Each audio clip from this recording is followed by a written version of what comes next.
Salut, c'est Thomas Rozek. Sachez que votre aide est la bienvenue pour nous permettre de continuer notre belle aventure. Ça se passe sur la plateforme de crowdfunding Ulule, ulule.com/binge-audio. On a besoin de votre soutien. Il y a plein de super goodies en plus, donc c'est tout bénef. Et en attendant tout ça, on vous dit à très vite. Bonjour. C'est moi Orson Welles. J'aime pas trop les voleurs et les fils de pute. Salut, c'est Nos Ciné, votre rendez-vous avec le cinéma qui cède certes à la facilité, convenons-en, mais c'est bon quelquefois de se laisser aller à ses bas instincts, ceux qui nous poussent lorsque surviennent les fêtes à regarder en arrière, à remonter le fil de l'année écoulée. On a déjà traité une partie des bons et mauvais films sortis cette année, mais prétendre à l'exhaustivité ce serait un peu ridicule. Il y a donc plein de choses qui nous ont échappé, on va tenter de rattraper ça là tout de suite avec cette émission spéciale qu'on a baptisée Nos Ciné Awards, mais c'était pour rigoler, les prix et les médailles, on va laisser ça à l'industrie. Par contre, je décerne là tout de suite l'Oscar de la meilleure bande de cinéphiles de l'univers connu à l'équipe qui fait vivre cette émission tout au long de l'année et dont une bonne partie est ici présente autour de la table. Daniel Andreev, salut Daniel. Salut. Yannick Dahan qui est à côté de toi, salut Yannick. Salut. Voilà, Rafik Djoumi, salut Rafik. Salut. Alexandre Hervaux, bonjour Alex qui est caché derrière. Bonjour. David Honoraz, salut David. Salut Thomas. Et Stéphane Moïsakis, bonjour Stéphane. Salut Thomas. Et puis évidemment, on vous remercie, vous le public qui est ici avec nous à l'antenne Paris. Et on salue aussi les camarades Arnaud Bordas, Julien Dupuis, Charline Roux et Lélo Jimmy Battista qui ne pouvaient pas être des nôtres aujourd'hui mais qui méritent tout autant l'award précité pour leurs excellentes contributions. C'est Nos Ciné, épisode 64 et c'est parti. Monde de merde. Pourquoi il a dit ça? C'est ce que je veux savoir. Alors on va essayer de faire très simple, on va discuter vraiment très tranquillement de cette année de ciné en évoquant ce qui nous a échappé, je le disais, mais déjà avant peut-être quelques mots rapides des uns et des autres sur le cinéma de 2016 de manière générale, y compris donc les films qu'on a déjà traités. Quel regard global vous portez sur cette année les uns et les autres? Qui veut commencer? Il y a Andreev et Hervaux qui discutent dans leur coin, donc c'est très bien, on va commencer par Stéphane par exemple. C'est un peu une année pas terrible quoi. Ah, tu disais une année de merde en micro, une mais année de merde, je reste poli je sens que t'es très, du coup, t'es pour le intimidé public. par le public. Voilà, non bah oui, c'est une année de merde, voilà. D'accord, je le dis. Et pourquoi? Parce que la plupart, enfin il y a déjà zéro attente, quasiment. Moi je trouve en fait les attentes, c'est quand même un peu des films. La plupart des films, on va dire, qui ont été des événements. Ont été assez décriés, tous les alors, je sais pas si c'est vraiment... Il y a que le début d'année en fait où en gros on retient The Revenant, mais qui était un film de 2015 pour les États-Unis, le Tarantino qui était un film de 2015 pour les États-Unis. Voilà, donc moi je retiendrai un film que j'ai beaucoup aimé quand on n'a pas parlé cet été, qui était le BGG de Spielberg. Et voilà. Est-ce qu'on doit parler du reste, du reste des films vraiment? On va essayer de parler du reste des films quand même, mais David, si tu veux à ton tour dire un petit peu qu'est-ce que tu as pensé de cette année 2016. Oui, année pas terrible, mais quand même avec un très bon Tarantino, un très bon Frère Cohen, un très bon film français de Paul Verhoeven. Donc quand même pas mal de belles choses. Quelques films dont on n'a pas parlé dans nos ciné, sur lesquels j'imagine on va revenir, comme Everybody Wants Some de Linklater ou Comancheria de David Mackenzie, qui sont des films tout à fait corrects. Film d'animation aussi, Kubo, dont on n'a pas parlé. Kubo et l'armure magique, on n'a pas fait d'émission. Donc voilà, pas mal de bonnes choses. Et puis des déceptions. Enfin... J'en parlais à propos de Star Wars, le niveau d'écœurement et de lassitude est total si on parle aussi des Marvel. Moi, j'ai décidé d'arrêter. Tu peux y aller.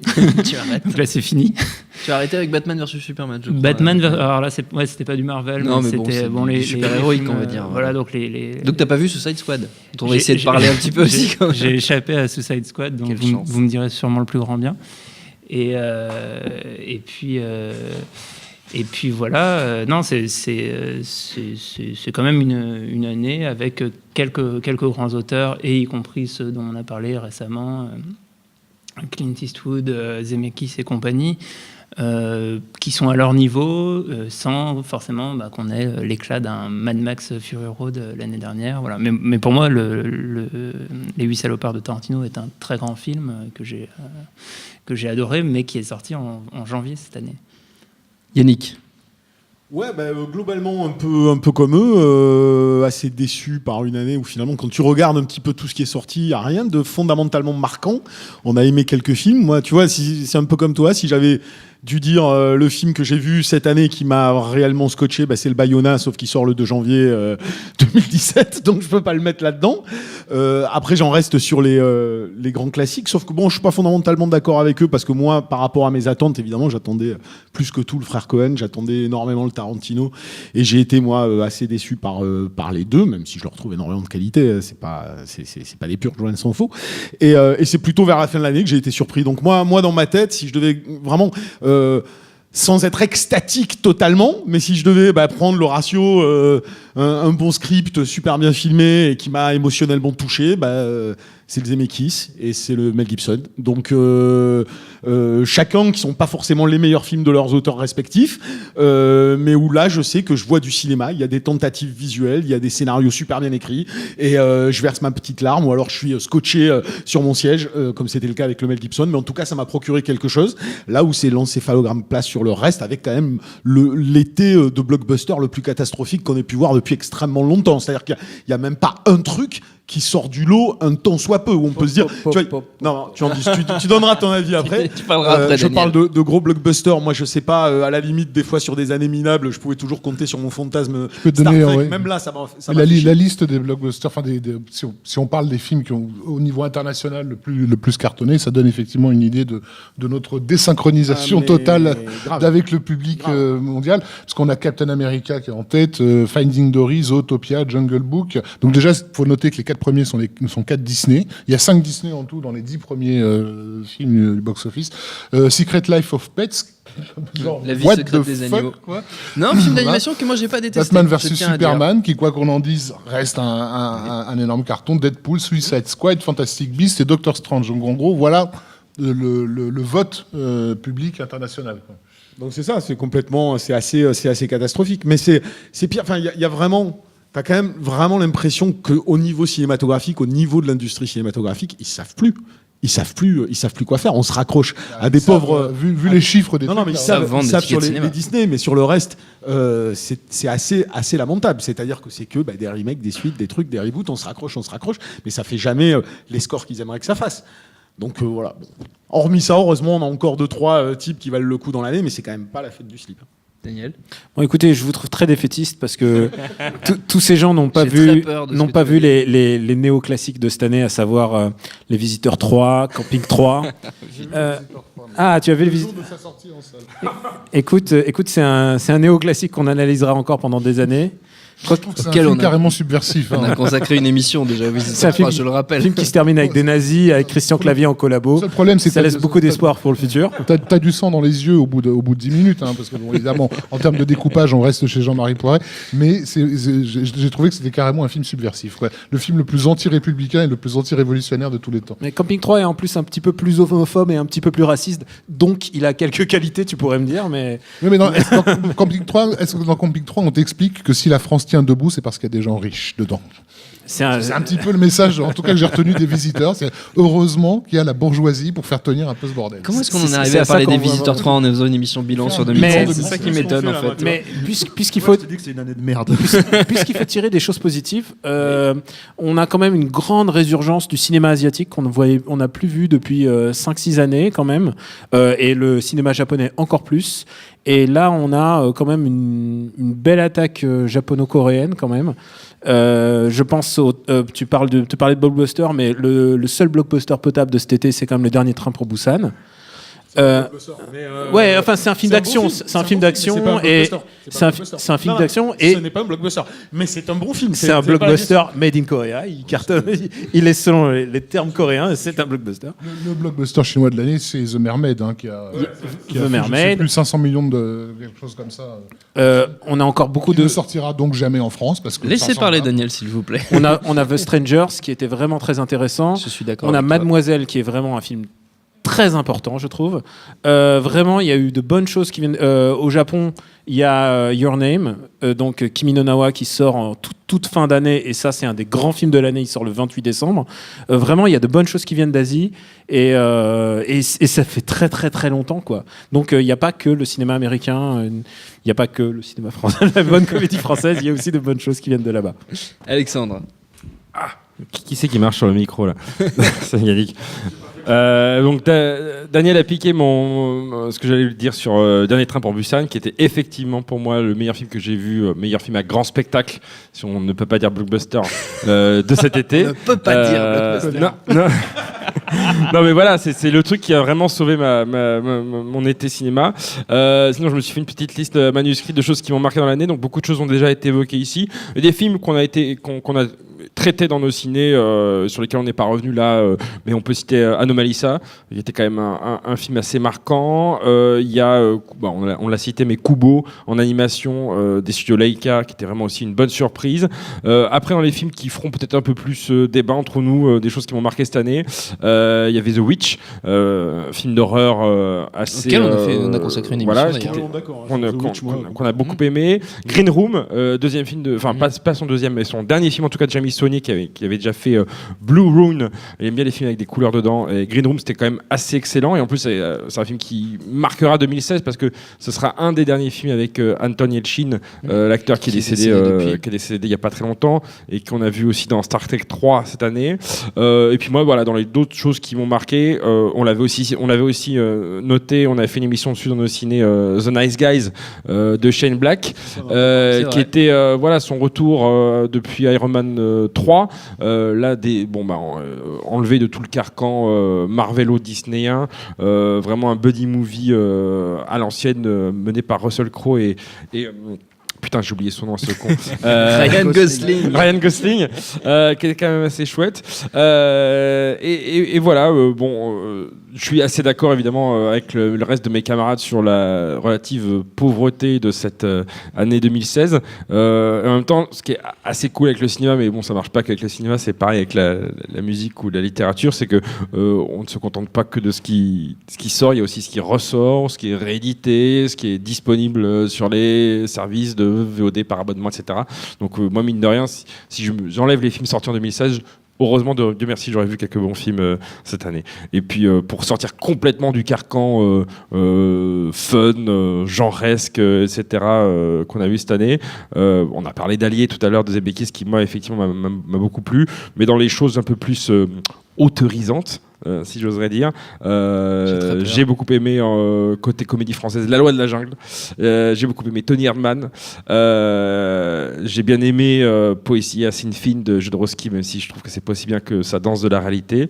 Et j'ai bien aimé aussi Midnight Special. Voilà. Dis donc, tu nous as parlé de Nos Pires Voisins 2 là dehors. Donc, assume. Et Nos Pires Voisins 2, j'assume complètement. Je pense qu'on peut ajouter Les Frères Grimsby aussi, parce que exactement, j'assume aussi. C'est quand même le film avec les meilleures explorations d'éléphants par l'intérieur. Avec une scène effectivement dans un vagin d'éléphant qui a fait de très bonnes mémoires. Rafik. Alors, moi, j'ai pas été vraiment beaucoup au cinéma super. cette année, donc c'est pas vraiment la peine de m'inviter. Non, dans ce que j'ai pu voir, le seul film qui m'ait vraiment donné l'impression de sortir de nulle part, on le doit à des vieux briscards, en l'occurrence c'est les frères Cohen, avec El César, qui à tout point de vue, au niveau de ce qu'il raconte, de la tonalité employée et même des idées de mise en scène, j'ai l'impression de voir quelque chose qui nous vient de nulle part d'ailleurs, quoi. Enfin, et c'est hélas ce que j'attends à chaque fois que je vais voir un film, c'est une exigence un peu tordue parce que tous les films ne peuvent pas être comme ça. C'est un magnifique film sur la foi, sous toutes ses formes, et en tout cas sur la façon avec laquelle on doit gérer la foi, et en l'occurrence là bien sûr en grande partie la foi dans le cinéma. Donc pour un cinéphile c'est un véritable plaisir. Quand on aime l'histoire hollywoodienne, on se régale de toutes les subtilités dont nos films regorgent, mais ça s'arrête pas qu'à ça. Je suis un peu déçu de n'avoir pas pu assister à l'émission parce que j'avais pas vu le film en projo de presse. Je me serais bien étalé dessus. Sinon, je n'ai pas assisté non plus à cette émission. J'ai découvert, grâce à vous, messieurs, et je vous en remercie, Gods of Egypt. Ah, bien sûr, évidemment. Mais oui. Voilà. Non, mais voilà l'exemple du mauvais bon film qu'on aimerait voir. Du bon mauvais film. Voilà, effectivement, totalement opposé à tout ce qui nous peine dans les productions Disney Marvel complètement délavées. Voilà, un film de what the fuck total, fait par un gamin de 8 ans, mais littéralement. C'est-à-dire, moi, c'est exactement les idées connes que j'avais dans mon bac à sable, avec mes figurines Matchbox de quand j'étais môme. Donc, je suis ravi que Je suis ravi qu'on laisse encore à des irresponsables le soin de faire des films pareils. Je m'en régale. Kubo, l'armure magique, dont on est plusieurs ici à avoir vraiment constaté que c'était un des beaux moments. J'ai jamais pleuré aussi vite, je crois, dans un film, parce que en gros, je suis allé à partir de la... Je ne vais pas dire de bêtises, la 20e seconde. Ah oui. Ouais, quelque chose comme ça. Bon, le film sensible. Je suis vraiment une chochotte. J'ai été surpris aussi par la relative tenue d'un film dont je n'attendais pas grand-chose, qui est Don't Breathe. Je ne sais pas si vous aviez fait une émission là-dessus, voilà, qui était un très bon film d'horreur. Un thriller, comment dire, un film d'invasion inversé où ce sont les envahisseurs qui deviennent les victimes de la personne qu'ils ont tenté d'envahir, donc en l'occurrence un aveugle ancien d'Irak qui les piège alors qu'ils étaient en train de le cambrioler, fait par Fede Alvarez, une équipe latino-américaine sur un thriller américain assez inattendu et plutôt bien maîtrisé. Et puis bon, évidemment il y a eu le Mel Gibson qui nous a réunis ici. Très bien. Alors, est-ce qu'on... Le Mel Gibson, Daniel, qui peut quand même être un petit peu nanardeux si on le regarde sous. On a sous déjà son fait l'émission sur le Mel Gibson. Il quand fallait même. venir. Il y a un petit côté un petit peu jouissif là-dedans. Il fallait venir il y a 3 semaines, monsieur Andreev. Il faut répondre aux mails quand on les envoie. Parmi les films qu'on a oubliés, on a commencé à les évoquer un petit peu. Il y a notamment Everybody Wants Some. David, tu faisais partie de ceux qui voulaient défendre ce film de Linklater. Je te laisse la parole. Oui, donc c'est un film de Richard Linklater qui est un réalisateur américain, on va dire éclectique, qui s'est frotté à des genres et des projets très différents, qui s'est peut-être fait connaître particulièrement il y a, je crois, 2 ans pour Boyhood, qui est un projet qu'il avait mené pendant 12 ans avec les mêmes acteurs. Un jeune enfant et qui a fait Rock Academy, qui est Alexandre Herbeau. Mais c'est un film que j'aime beaucoup, Alexandre, donc ça te fait rire peut-être, mais j'aime aussi. Il a fait. Merci, David. Il a aussi adapté de la science-fiction avec une technique d'animation dans la rotoscopie, je crois, Scanner Darkly et un autre film dont j'oublie le titre à l'instant. Walking Life. Walking Life, ouais. Merci Stéphane. Il a aussi mené un projet avec Julie Delpy et Ethan Hawke pendant plusieurs années, et il y a 3 films qui suivent le parcours amoureux de 2 personnages portés par des acteurs qui donc également, un peu à la manière de Boyhood, ont vieilli avec le temps. Et il a fait un film que j'ai déjà évoqué dans nos cinés comme l'exemple que cite Tarantino pour définir ce qu'il appelle le hangout movie, c'est-à-dire un type de film avec lequel qu'on regarde pour passer du temps avec les personnages, comme si c'était des amis. Ce film s'appelle Dazed and Confused, Génération Rebelle en français, et a révélé quelques acteurs dont il y avait, je crois, Ben Affleck dedans, et tous les noms m'échappent. Et Matthew McConaughey, voilà. Son All Right vient de Génération Rebelle. Et donc on arrive du coup à Everybody Wants Some, qui est une sorte de suite spirituelle de ce film, donc qui est purement un hangout movie. On intègre un groupe une équipe de baseball qui vit dans une frat house proche d'une université, et qu'on va suivre 3 jours avant la rentrée à l'université, et on suit à la fois les nouveaux venus dans l'université, ceux qui y sont depuis un peu plus de temps, et pour le coup le génie de Linklater qu'il a travaillé avec le temps, et qu'il a travaillé notamment avec sa monteuse qui la suit depuis ses débuts, c'est de réussir à capter une ambiance et vraiment de traiter la chronique, et qui pour moi est vraiment une question de montage au cinéma, et de trouver comment on saisit tel ou tel instant, à quel moment on coupe, et à quel moment en fait on va parfois laisser se développer un instant, et du coup suivre une partie de ping-pong ou une fête dans une boîte de nuit, et parfois juste laisser l'amorce d'une séquence de vie dont on n'aura pas la suite, mais la suite va se développer dans notre esprit, peut-être se lier à des souvenirs personnels et créer quelque chose que je trouve extraordinaire. Il est aussi... J'aime beaucoup le ping-pong. Tais-toi, Hervé. Et on est à un moment un peu charnière. Le film se passe en 1980, qui est aussi un moment charnière au niveau de la musique.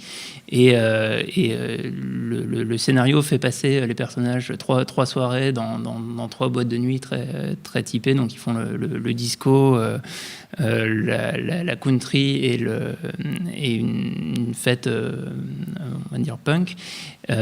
Et en même temps, ils connaissent par cœur les paroles de Rapper's Delight qui chantent dans la voiture. On sent que c'est aussi une période charnière générationnelle assez intéressante. Donc voilà, je trouve que c'est un film assez beau qui est passé plus ou moins inaperçu. Et qui pour moi a réussi à créer une ambiance totalement unique dans le cinéma contemporain. Est-ce que quelqu'un l'a vu aussi autour de la table et veut en ajouter un mot, Rafik? Moi, j'aimerais bien frimer à peu de frais et montrer que le monde est vraiment injuste. Je me suis jamais intéressé à Richard Linklater. À chaque fois, les bandes annonces de ses films me refroidissaient. Ça ne m'intéressait pas du tout. Et pour une raison que j'ignore encore, le magazine Ciné Live m'avait envoyé sur le tournage de Scanner Darkly à Austin, au Texas, où j'ai passé 2 jours, dont une journée avec Monsieur Linklater, à qui j'ai révélé que je n'avais jamais rien vu de ce qu'il avait fait, ce qui n'est pas vraiment le genre de choses à faire professionnellement devant un artiste. Et il l'a pas du tout mal pris. Et il me disait, mais pourquoi on vous a envoyé là? Et j'ai fait, je sais pas. et donc on a bouffé nos travers de porc caramélisés en parlant de complètement autre chose, de politique, de machin, de trucs. C'est un personnage absolument admirable, très très très calme, très courtois, etc. Et en t'écoutant, je me dis, mais qu'est-ce que je foutais là, moi? C'est toi qui aurais dû y aller. Donc voilà, le monde est mal fait, désolé, je m'excuse. Donc on envoie David sur le tournage du prochain Linklater. Merci, on va commencer à faire une quête dans le public pour payer le billet d'avion pour David. On n'a pas évoqué, Stéphane l'a cité rapidement tout à l'heure, le BGG. On n'a pas fait d'émission sur le BGG, ce qui est pourtant dans nos habitudes de parler de Spielberg quand même dès qu'on peut. Ouais, c'était l'été. C'était l'été, on était sur la plage, à Languille, tout ça, les uns à côté des autres. Stéphane? BGG, qui est sorti cet été, qui s'est assez bidé, ce qui est inattendu en général pour un Spielberg. Ce qui est peut-être un peu moins inattendu pour un film en performance capture, en tout cas en partie en performance capture, et dont j'ai été... Alors, je voulais aller voir le film parce que c'était un Spielberg, évidemment, mais les bandes annonces, pour être tout à fait honnête, m'avaient vraiment refroidi. J'avais l'impression que j'allais voir le nouveau Hook, ce qui me faisait vraiment peur, en fait. Et c'est pas du tout ça. Pour moi, c'est tout ce que les gens attendent, en fait, d'un renouveau, d'une renaissance, en fait, d'Amblin, la boîte de prod de Spielberg des années 80, tout ce qu'ils attendent il y a que Stranger Things qui me vient en tête, mais il y a plein d'autres films en fait qui font référence à. On a tous pensé à Stranger Things. Voilà, mais il y a plein d'autres films qui font référence à ce genre de Super 8. Voilà, exactement. Et qui pour le coup le refait complètement différemment. C'est-à-dire que en gros, c'est pas les mêmes films évidemment, mais c'est les mêmes sensations en fait. L'impression de voir un film.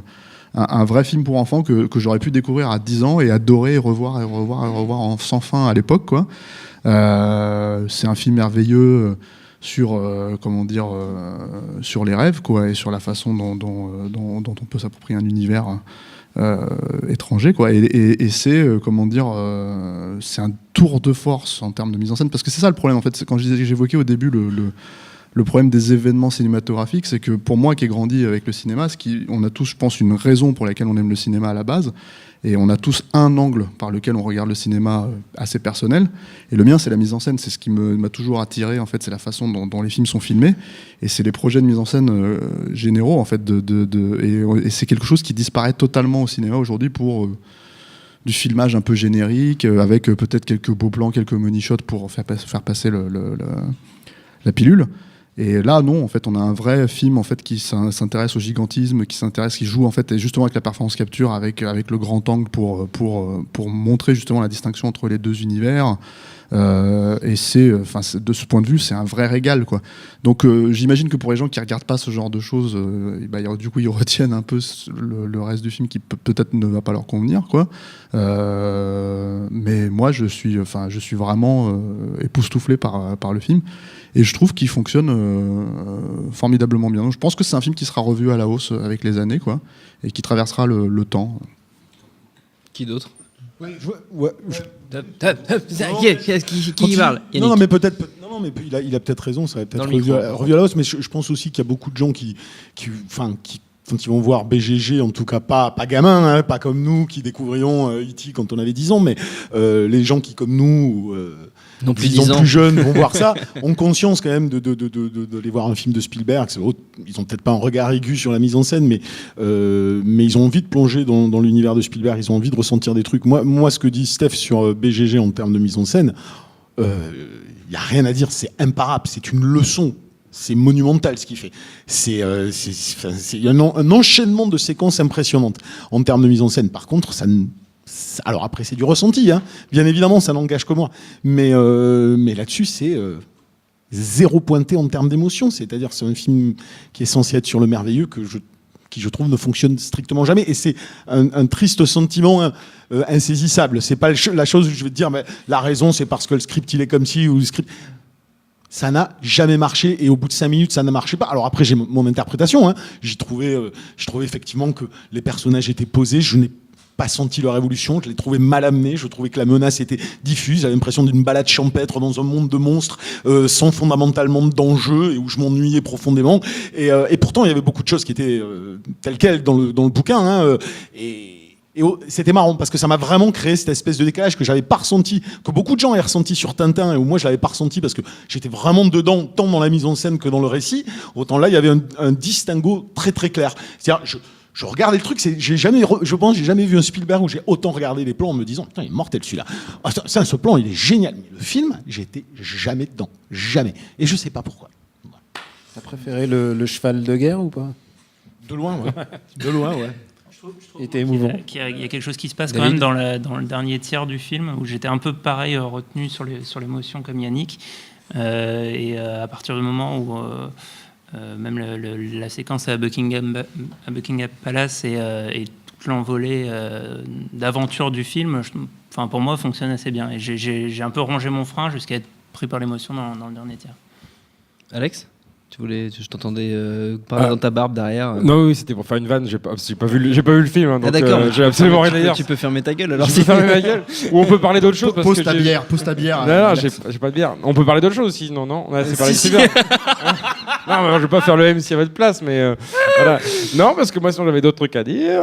D'accord. Ouais, vas-y. Non, mais en vrai, ce que je voulais dire, mais je voulais pas forcément le dire maintenant, mais maintenant que j'ai le micro, je vais le faire.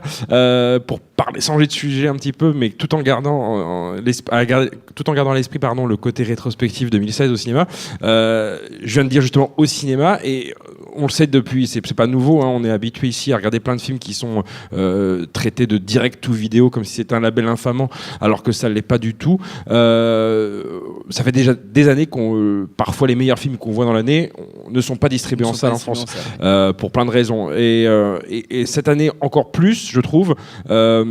On n'a plus seulement le côté bac à DVD ou à Blu-ray pour se fournir en films qui n'ont pas d'exploitation salle. On a aussi maintenant la VOD ou cette espèce de pseudo-arnaque qui est le e-cinéma avec les films qui sortent en VOD à plus cher.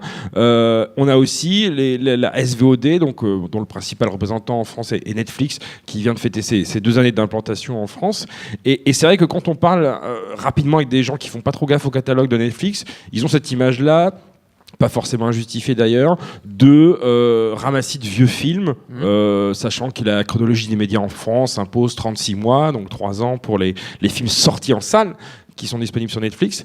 Sauf que du coup, un service comme Netflix ne se contente pas uniquement de proposer des films qui sont sortis en salle, il propose aussi des films qu'il produit lui-même, hein, des productions Netflix qui sont pas forcément d'ailleurs très intéressantes. La Beast of No Nation avec Idris Elba m'avait pas forcément trop plu. Il y a eu depuis Jadoville avec Guillaume Canet, etc. Mais le truc c'est que ces services-là, comme Netflix, achètent aussi des droits de films qui du coup ne sortent pas en salle en France et qui du coup passent directement. Et c'est-à-dire qu'en fait sur Netflix tu peux avoir des films extrêmement récents, des films de 2016 qui sont disponibles. Et moi j'ai vu de très bons films inédits en salle en France cette année, et je voulais juste le préciser. Je sais qu'il y a notamment, on pourrait citer plein de films sortis directement sur Netflix, et pas que des films américains, il y a aussi des films européens. Et justement un cinéaste que beaucoup autour de cette table je pense aiment beaucoup, qui est le réalisateur espagnol Alex de la Iglesia, qui a fait Le Jour de la Bête, 800 balles, Un crime parfait, mes chers voisins, etc. Pour la première fois depuis plus d'une dizaine d'années cette année, son dernier film n'est pas sorti en salle en France. Alors que tous ses films auparavant, le dernier en l'occurrence c'était Les Sorcières de Zugarramundi, trouvait toujours moyen de se frayer un chemin en salle. Muertos de Risa n'était pas sorti. Voilà. Mort de rire, ouais, Muertos de Risa n'était pas sorti. C'était à partir de ce film-là, enfin après ce film-là, tous ces films étaient sortis en salle. Et là, donc son dernier film, enfin son avant-dernier, puisque maintenant il y a El Bar qui va sortir l'année prochaine, mais son dernier film qui s'appelle... Cet accent espagnol. Charanto-espagnol. C'est magnifique. Son dernier film qui s'appelle donc Mi Gran Noche, My Big Night, qui est une comédie complètement frappadingue, qui est le pitch en deux secondes. Ça se passe pendant l'enregistrement d'une émission de télé qui est censée être diffusée le soir du réveillon. Et comme chacun sait, les émissions elles sont pas en direct le soir du 31, donc c'est tourné bien avant. Et donc c'est un jeu de massacre, voilà, dans un studio télé pendant cette émission-là. Et ce film-là, donc, est sorti en France directement sur Netflix, même pas en VOD, même pas. Il a eu une projection dans un festival, je sais plus où à Paris. Mais donc voilà. Et le problème, c'est que Alex de la Iglesia, qui est quand même un artiste qui est assez respecté, qui a toujours le droit à sa petite critique par-ci par-là quand ses films sortaient en salle. Là, le fait que le film passe directement sur Netflix a fait qu'il est sorti dans une indifférence assez généralisée. Et donc, pourquoi je me suis lancé dans cette tirade depuis maintenant 10 minutes 30 C'était juste pour dire que, à l'avenir, je pense qu'on le fait déjà dans les recommandations de fin d'émission de nos ciné, mais à l'avenir, on sera peut-être plus obligé de se caler, même si l'exploitation en salle est hyper importante, et il faut faut privilégier ça, il faut aller voir les films au cinéma, évidemment, mais... Dans l'état l'état actuel des choses et de la distribution, les meilleurs films ne sont pas forcément ceux qu'on voit en salle. Et il y a plein de films. Je pense à le documentaire Tickled qui est sorti sur Netflix directement. Un film remarqué à Sundance qui s'appelait Other People. Le premier film au box-office allemand de 2015 sur un truc à la box-office allemand. Oui, ça m'arrive. C'était un espèce de Borat-like sur sur Netflix. un espèce de film à la Borat sur le retour de Hitler en Allemagne.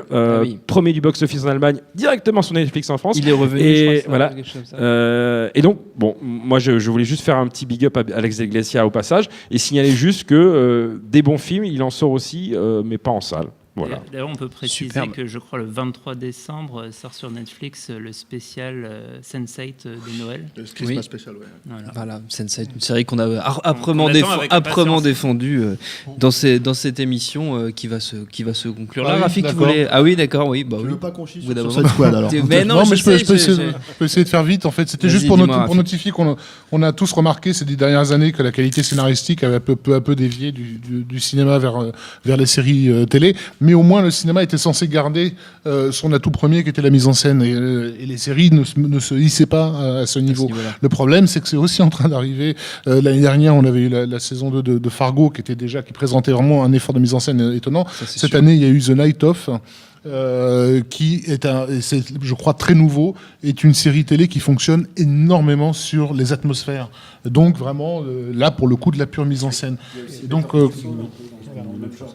qui repose vraiment sur l'ambiance plus que... Et ça, je dirais que c'est un peu un phénomène inquiétant pour ceux qui, comme nous, aiment aller découvrir le talent de mise en scène au cinéma, dans des films justement comme Mademoiselle, que tu citais tout à l'heure et tout ça, que c'est un peu la raison pour laquelle on va au ciné. Si même le ciné ne nous offre plus ça et la télé nous l'offre, c'est pas compliqué. Parce que là, on cite Fargo, saison 2, qui est absolument génial, qui est une série mortelle, comme The Night Of, mais plus grand public que ça et bourrin que ça. Les 2 derniers épisodes de Game of Thrones sont en termes de mise en scène plus spectaculaires que tous les blockbusters que j'ai vus depuis un bon moment. Donc rien que ça, c'est même pas en train d'arriver. C'est là maintenant. Tu vas voir l'avant-dernier épisode de Game of Thrones, c'est bon, t'as vu ton blockbuster, tu vois, c'est plus la peine d'aller au cinoche. C'est plus la peine d'aller au cinéma, surtout quand on voit des films comme Suicide Squad dont Stéphane voulait absolument Non, parler. non, je peux te laisser non. 15 secondes si tu veux pour dire que c'est de la merde. C'est de la merde. Ah ouais. Il y avait quand même beaucoup de Oui. daubes rigolotes quand même cette année. Independence Day Résurgence est extraordinaire. T'as Extraordinaire. réussi à rire à ça. Ah non, c'est génial. Non, Ça mais il y me a fait rire, le malheur. Jeff Goldblum, tu sens qu'il a cachetonné, il est au volant de son petit bus scolaire au milieu du désert poursuivi par un alien géant. C'est vraiment des images que tu peux pas oublier dans ta vie. C'est risible. Il y a The Shallows avec Blake Lively qui est poursuivi par un requin en images de synthèse. Il y a que C'est toi la- qui va voir ces films-là. C'est- Daniel. Je te On rassure. l'a vu, C'est il a raison, hein. c'est la chose la Vous plus êtes des proche. malades. C'est le croisement le plus proche qu'on a de Jaws avec Sharknado. Elle, à la fin, lui met un shoryuken sous-marin avec une. Ouais, c'est extraordinaire. Extraordinaire. D'accord. Et Gods of Egypt, évidemment. Et Gods of Egypt, évidemment, dont on vous invite à réécouter l'émission. Avant de se quitter, j'ai un cadeau pour les gens qui nous écoutent, le Flimvre de Nicolas et Bruno à la recherche de l'ultrasex, auquel on a consacré d'ailleurs une émission, un extra ball de toute beauté avec Alexandre Herveau. Alors pour le gagner, je pose une petite question aux auditeurs à laquelle je vous invite à répondre soit sur notre page Facebook, sur Twitter ou sur SoundCloud, la page de Nos Ciné sur SoundCloud. La question très pointue pour les gens qui ont vu comme moi des centaines de fois les messages à caractère informatif des mêmes Nicolas et Bruno.